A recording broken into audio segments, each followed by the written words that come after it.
Tired of robotic marketing? Customer.io helps turn cold, hard data into real human connection. Email, SMS, push, webhooks, and more. Join 7,800 plus brands using AI-powered journeys that connect, convert, and don't annoy. Visit Customer.io to start your free trial today. Welcome to the Marketing Millennials, the No BS Marketing Podcast. I'm Daniel Murray, and join me for unfiltered conversations with the brains behind marketing's coolest companies.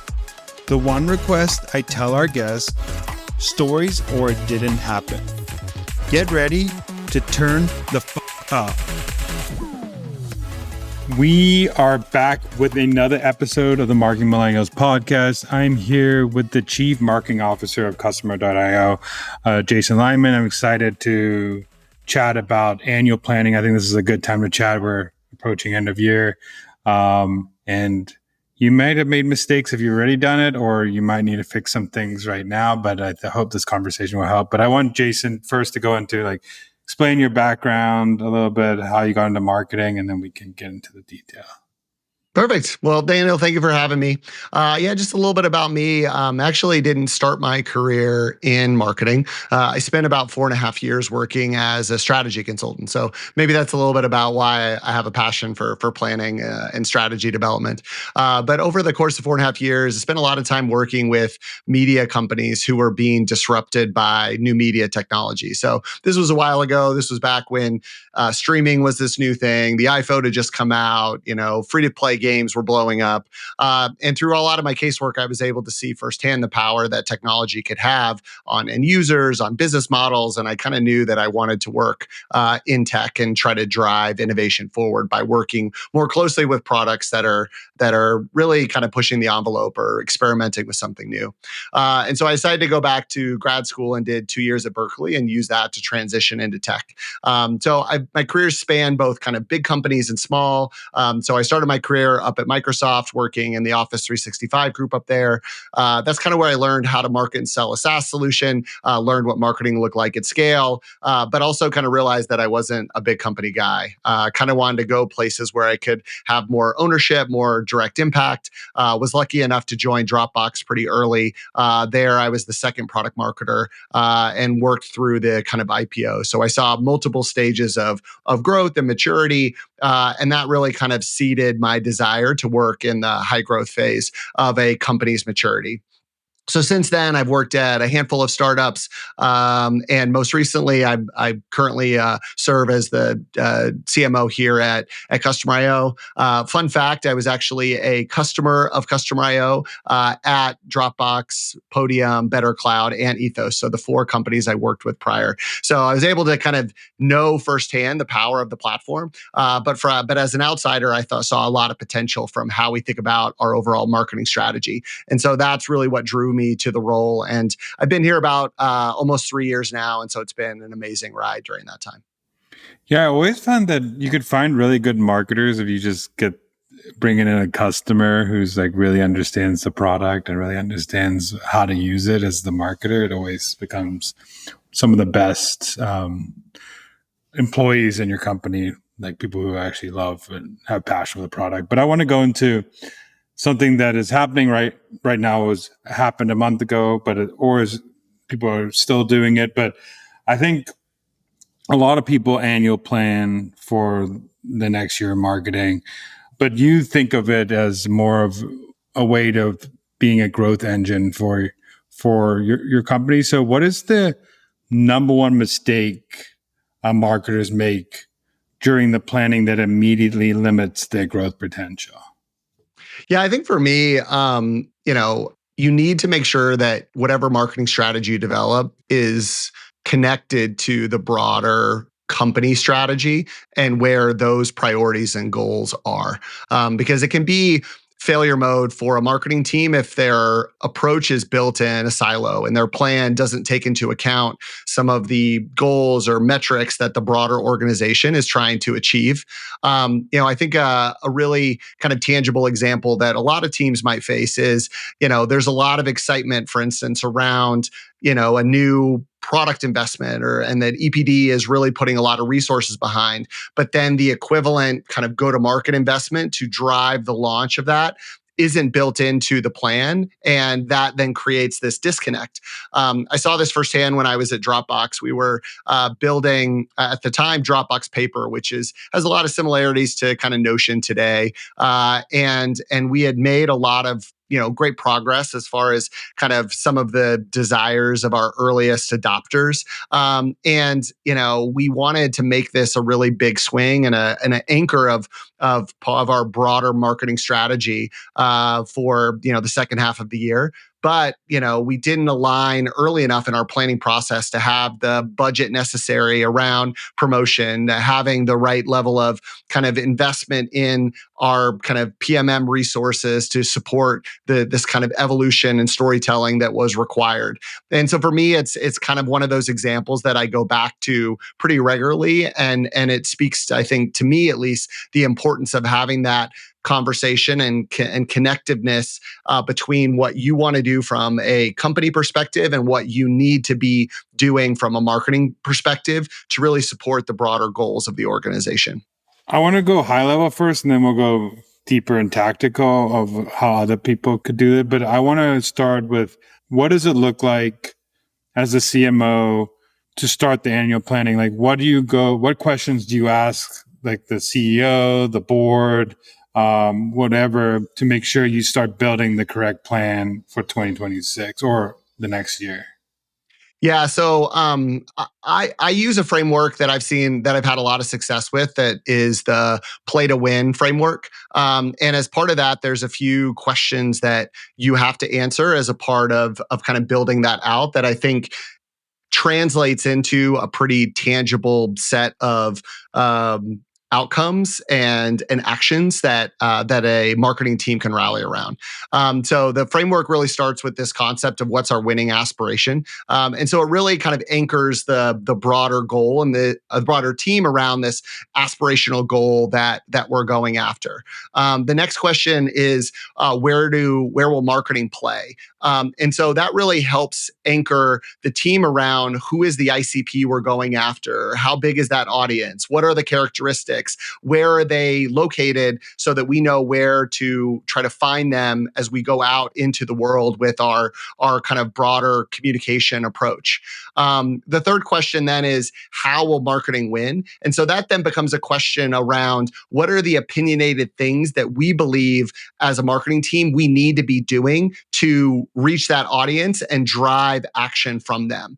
And I like to think about these as marketing's kind of strategic pillars for the year.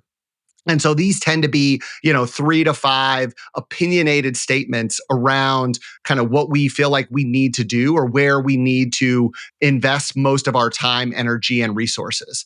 And then the fourth question is, well, what capabilities must be in place to deliver on that winning strategy? And so then you can then take those core strategic pillars and decide what are then the specific activities or actions that you need to take to deliver on those strategic pillars. And so then it starts to really break down what is a higher level approach into more tangible sets of activities that the team can then really rally around. And then the last question that you need to ask yourself is, what are the management systems required? And so this is where you can then align resourcing and any new headcount request, budget, what do you need to invest in from software and programs perspective to deliver those activities that you've outlined to make sure you can execute on the strategic pillars that you have. So it allows you to build that operational plan to support the broader kind of strategy that you've just developed as a marketing team. And so if you have alignment around those 5 questions, then it becomes a really easy conversation with the CEO or with your peers across the organization, because they can then see how your work ladders or connects into the broader work that the company is trying to deliver. So that's at least, I think, a common framework that I've used and found a lot of success with to drive that alignment at the company level. Yeah, I think that's a solid framework, and I think it's great for aligning CEO, other stakeholders that are the same, because that's probably one of the most number one job of a CMO is making sure that all the leaders are on the same page and making sure marketing is in the talks of every room. But I want to also go into, as the CMO, once you've made this plan, what are you looking for your leaders under you to build to make sure that it fits your plan? So what does it look like when you say, okay, here's the question if I've answered. Now I'm with my VPs or SVPs or whoever's under you. What are you looking for them to build to make sure that they hit that ultimate marketing goal? Yeah. So, two concepts here that I think are important. One is driving towards multi-level alignment. So that plan, covers everything that marketing is going to be doing. And so that plan then needs to be communicated from the CMO to their peers like the CFO or the CRO. And then similarly, I want my leaders that report into me to be having similar conversations, but with a mind to what aspects of that plan are their cross-functional partners most interested in. So my head of demand gen needs to be having a similar conversation with the the VP of sales that's over AEs and BDRs, or the head of product marketing needs to be having an equivalent conversation with the VP of product around, hey, here's the marketing plan, but these are the pieces that you should care the most about. And are these the things that you believe we should be kind of focused on? And then I think you can even go a layer deeper than that, where, maybe individual like ICs are communicating with kind of their peers that they're working with and making sure that they're bought in. So, you almost have this kind of layer cake of alignment that needs to be articulated. And then the second concept that I think is important is strategies can sometimes feel a little bit broad and ambiguous as far as, well, what does that mean to me in the short term? And so you need to then lean into the kind of operating rhythm that you have around planning and start to translate that into what does that mean in the short term. So my teams, we tend to use OKRs. And so I like to pair together the annual plan with, hey, this is what our Q1 OKRs actually look like, so that you're able to then see and practice, what does this mean? What are the commitments that we are going to deliver? What are the core, results that we are looking to drive in the short term? And so that starts to make the plan become more real for those cross-functional partners when you're able to pair the strategy with, a set of OKRs, or again, whatever your kind of monthly or quarterly kind of planning cadence looks like. That then drives conviction and understanding around the approach, because you're able to make it more real and more tangible for them. One question I also have is, a lot of annual planning is always based on like historical, like reporting, historicals.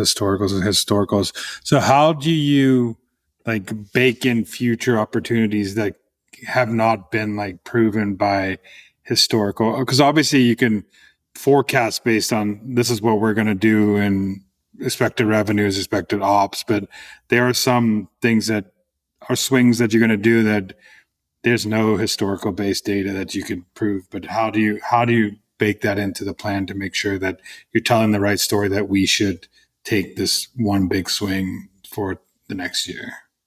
Yeah. So two things I think that I'll kind of add here as maybe mental models to help.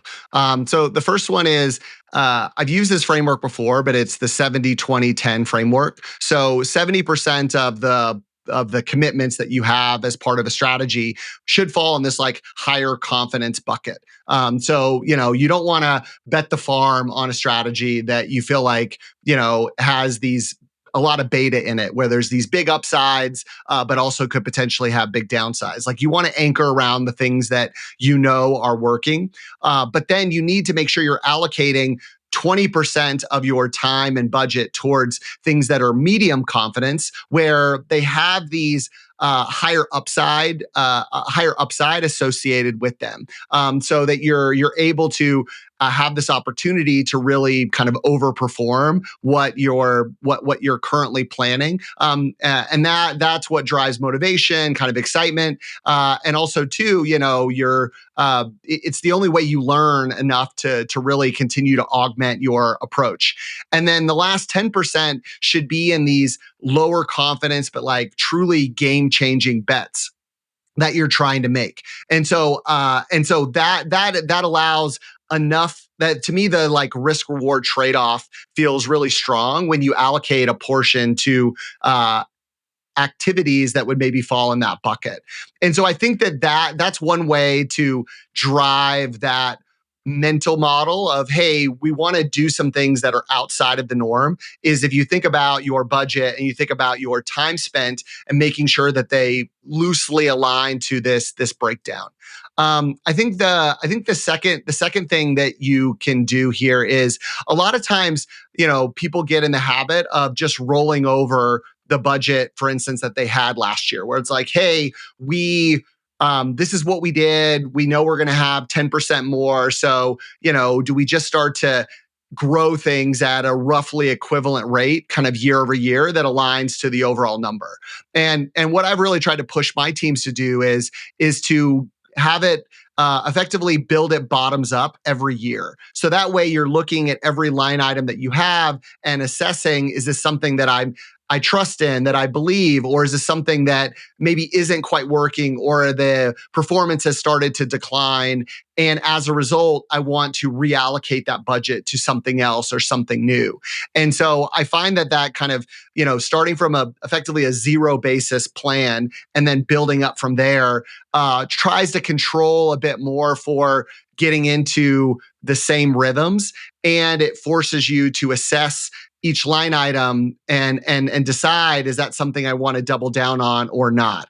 And so I think those two mental models can kind of get you out of the loop of doing the same things over, and can incentivize more experimentation as a broader team. Yeah, I also want to ask you, because a lot of annual plans die after like a Q1, Q2, because marketing happens, things happen all the time in marketing that gets thrown, and you don't know this happens in the market, this happens in the market. But how do you build in flexibility to make sure that, okay, if something goes wrong in my annual plan, we have backup plans. We know we could shift, instead of I've been in companies where it's so rigid that we're not going off the plan, even though we're headed down that wrong road, because that's the annual plan and we're not going to shift away from it. Yeah. So for me, like, the thing I want to kind of keep consistent is these high level strategic pillars, because hopefully there's enough conviction around, hey, these are the core investment areas that we believe will drive the impact that we're looking for. But the way to achieve those pillars has a lot of different paths. And so I really try to make sure that I feel conviction around those pillars. And then that's where you need to pair the annual planning process with, a really strong either monthly or quarterly planning effort, because that builds in the agility that you can change things or tweak things every quarter or every month, once you've started to learn things. And so that allows you to change your path or change your course, if you learn something new or if things are kind of going off the rails. And so I think that pairing kind of works really well. Another concept that you might think about is when you think about metrics in particular, because a lot of times that's where, marketing gets a lot of pressure to perform.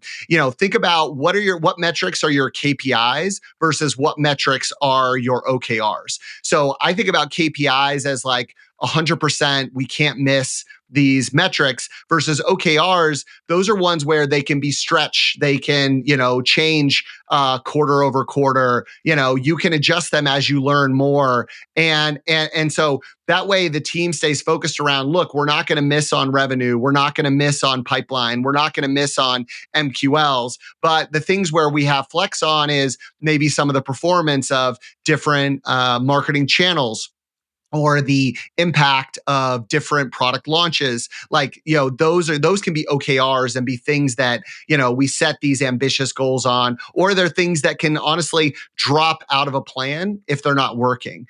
And then the last thing I would say is like, this is where you need to have a tight relationship with your finance partner. So if things are going off the rails and things aren't aligning, then you need to be driving as a marketing leader, a CMO, a VP of marketing, with the CFO to be like, look, there were some inherent flaws in the financial plan that we built. Let's take a step back and reassess. And so I've been at companies where, we've reforecasted things after 6 months to better align with what expectations kind of should be. And then that then cascades through the plan that marketing has for the second half of the year. So, as long as you have that open, transparent conversation, you can more effectively navigate some of that complexity that you might face when headwinds arise.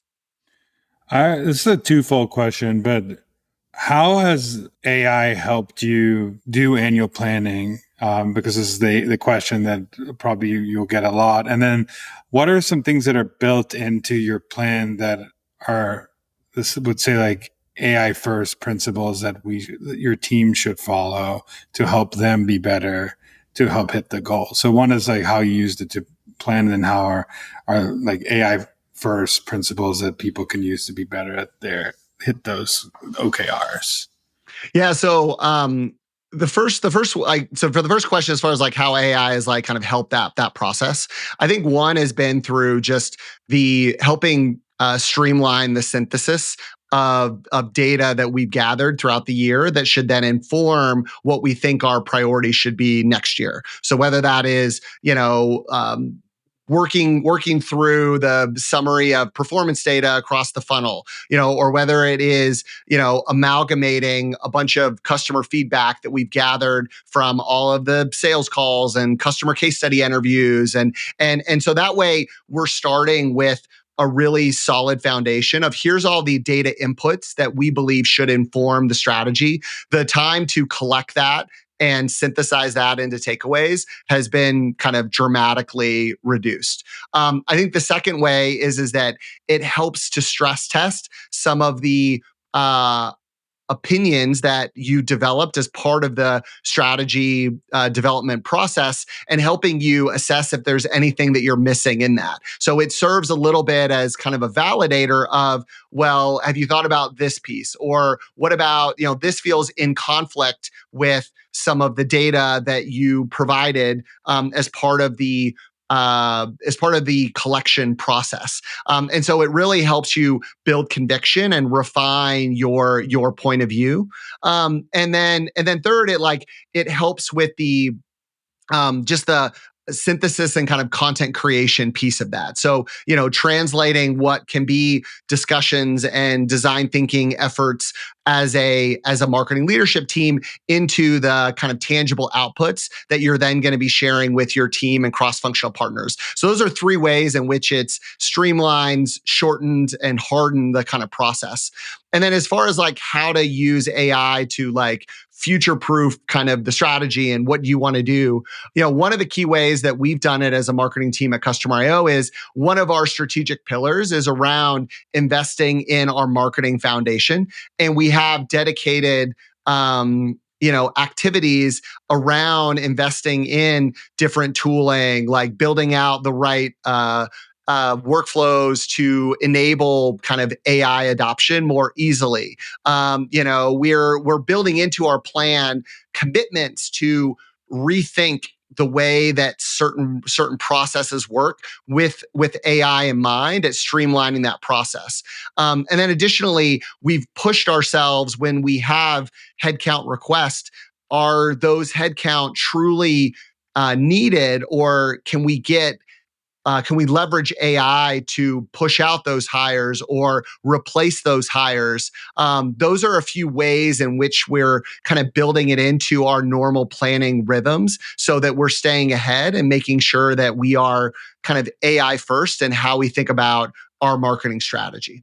And I wanted to, because you said that you've used Customer IO at 4 other roles before. So I want to know, like, how to best use a tool like Customer IO for annual planning. Like, what are you doing? Because I'm pretty sure you are in Customer IO here as well, so you're using it. So how should people best use Customer.io to do annual planning, and how has it helped your process be easier and make better decisions? Yeah. So for those that aren't aware, Customer IO is a customer engagement platform that allows teams to create automated customer journeys that engage and convert. And so we're used in common use cases around onboarding, activation, retention, cross sell, upsell. If you're doing any marketing in those stages of a customer's life cycle, you could benefit from a tool like Customer IO.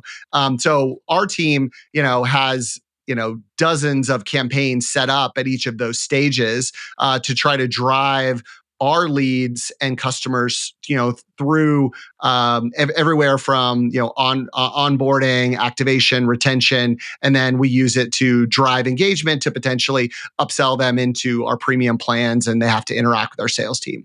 And so, as part of our planning process, we're actually going through all of our campaigns that we have set up and assessing the impact around what's working and what's not working. And thankfully, inside of Customer IO, we have an AI assistant that can help to do that at scale for us. So we can actually query, the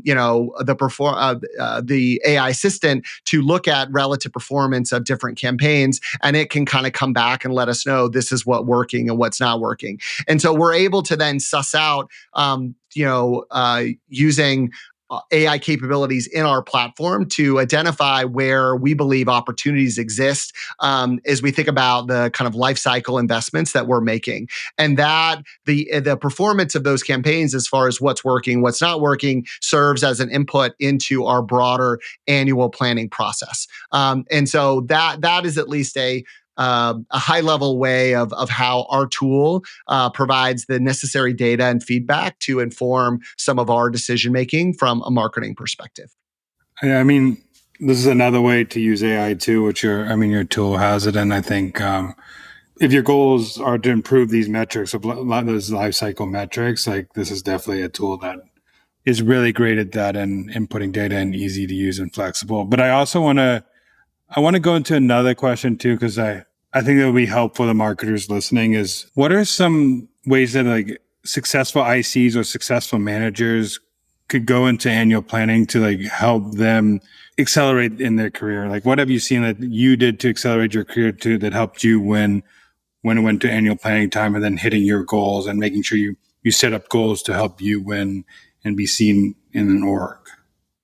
We are all marketers here, so I'll say it. I hate batch and blast messages. It's not 2010 anymore. We've got data, let's actually use it. That's why I love Customer.io. It helps you turn first-party data into personal messages across email, SMS, and push. Build it, automate it, and make it not suck.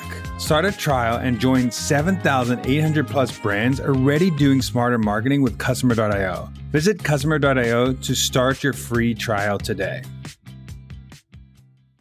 Yeah. So I think the best strategies are ones that come together through tops down thinking and bottoms up thinking. And so, a lot of times the marketing leadership team thinks about things kind of maybe a bit more tops down, in a sense of like, hey, these are the big areas that we know we want to make progress on. And this is kind of why we think that.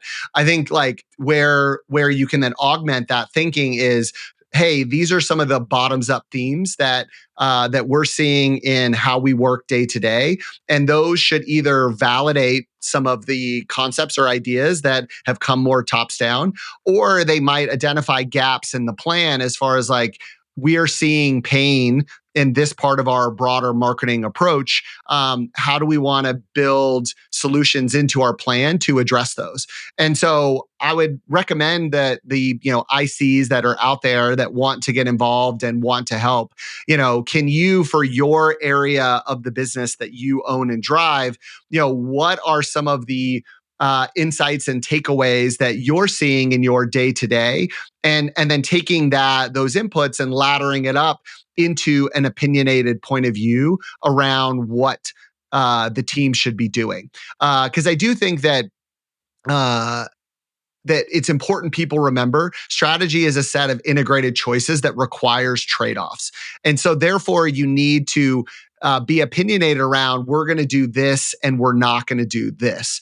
And I think that's where ICs add a lot of benefit, is they're closer to some of the day-to-day insights, and they can be really, really impactful if they're able to ladder those insights into these opinionated takeaways, and being really clear around, hey, this is where I think we should invest, and this is where I think we should not invest. Because I think a lot of times where teams struggle is saying no to doing something. In the end, they want to do everything, but you end up peanut buttering all the work and you don't see the impact. And so I would really lean on the team that's closest to what's going on day to day to provide some of that color and that insights around what we should not be doing, to make sure that's really clear. And then making sure they're bubbling up these opportunities where, hey, there's a chance to double down based upon the data that I'm seeing in my scope or in my role.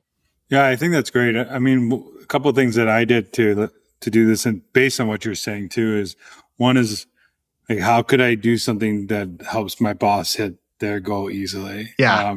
And then the next thing is think about like, what are the business goals, and actually know the business goals and see if I can move it even a little bit. One of the business goals, like a metric in the business, because a lot of times you could have a great idea, you could do a great campaign, but it doesn't move any of those needles. So if you could figure out one thing that could move your boss's needle a lot of way, or the CMO's needle the other way, or a business metric, you're probably going to be seen in the org, versus saying like, I think we should do this email because it will have like an impact, and not thinking about what your boss needs to hit, or what the CMO needs to hit, or what the business needs to hit. So like layering up those things usually as a IC is a good way to like think about it.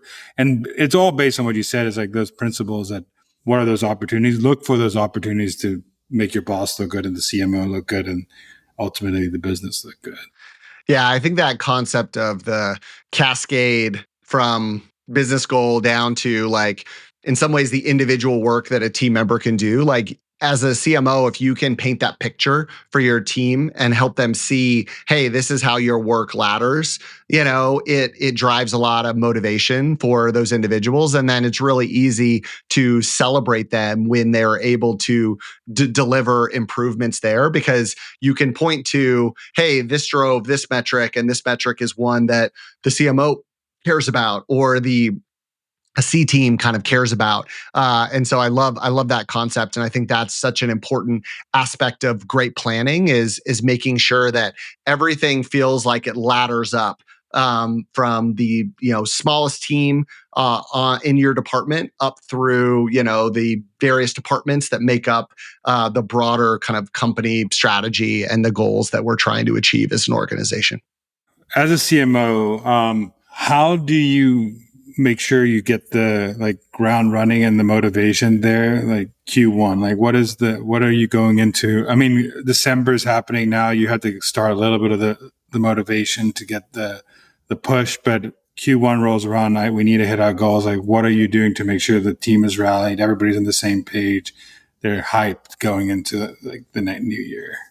Yeah, so I think that one maybe underrepresented benefit of a good annual plan is it serves as a motivator that teams can rally around. And so people are excited about delivering on this plan that we have for next year. So I think it's important that you try to build that spark and generate that excitement so that they are ready to kind of jump in once the calendar flips from December to January. I think the second thing is instead of thinking about what you want to accomplish as a quarterly commit, I found a lot of success in anchoring teams around this is what we want to complete in the first month. And so by being really, really clear around the need for a fast start, and this is how we're going to define a fast start, I think avoids the pitfall of people kind of easing into the new year. And I think that's particularly important, especially for those organizations that have a sales-led motion where you're probably having some type of sales or revenue kickoff, and you might be out of pocket for a period of time. And so it's important that that doesn't become an excuse to have a weaker January, because then you're forced to play catch up in February and March. And so really anchoring the team around these goals that they want to accomplish in the first 30 days, it ensures that people are focused, but also too, it then gives you a building block to build on, because if they can see success towards the annual plan and the quarterly plan in the first month, they then have this conviction that the broader strategy that's been developed is actually going to work. And so I think that kind of interim step of a monthly goal and a monthly kind of commitment is the second thing that I would really kind of anchor the team on. And then the third thing is being really reactive in that first month. And so that's where, as a CMO, I want to be really, really close to the performance of the individual teams and really pushing on my directs to make sure that they are reinforcing that kind of urgency. Because I think that it's usually not this ubiquitous thing where everybody is operating, at this same level. You tend to find that it's one team or one pocket, but it has this kind of cascading implication associated with that. And so I think that there's a need for strong communication and collaboration with your leadership team in those first few weeks to make sure that you can work through any ambiguity or any disconnect that you didn't foresee in the planning process, so that you can be agile and adjust in the short term. So I think those are the three ways that I would push as a leader to really ensure that you have a fast start to the year. Last question I have for you is, what is a marketing hill you would die on? I think that's a great question. I think the one that's most top of mind for me right now is this false confidence that attribution is correct 100% of the time. I think in the end, people can argue the benefits of first touch versus last touch versus multi-touch. But in the end, I think we all know that marketing is much more complex than that and way more multifaceted. And so attributing all the impact to one touch point is probably the wrong way to go. And so having these battles around gauging success, knowing the inherent flaws that each attribution model has, it's important that people kind of take that into account. And so I lean much more towards a more pragmatic way of thinking, a more pragmatic approach when it comes to attribution, that these are directional signals that provide guidance around where you're generating the most value. And I lean maybe a bit more in using things like media mix modeling to drive some of that decision making. So I guess I am, I get to sum it up, attribution is a bit overrated. And I think we need to just think about marketing strategy more holistically than focusing on having one attribution model being the end all be all for all decision making within a marketing organization. Well, thank you so much for coming on the pod. It's been really great. And I really appreciate your time and learned a lot. And I think people need to, if you didn't set up your annual plan like that, consider it. If you aren't, use some of the motivation tactics to keep your marketing annual plan going for the rest of the year and not stop. So thank you so much, everybody, for listening, and appreciate your time. Awesome. Thanks, Daniel. Thanks so much for listening. Keep tuning in to hear more great insights from the coolest marketers from around the world. If you haven't already, make sure to subscribe and follow the Marketing Millennials podcast on Apple Podcasts, Spotify, YouTube, or wherever you get your podcasts. And if you like what you hear, I would greatly appreciate you giving us a 5-star rating. It helps bring more marketers into our community.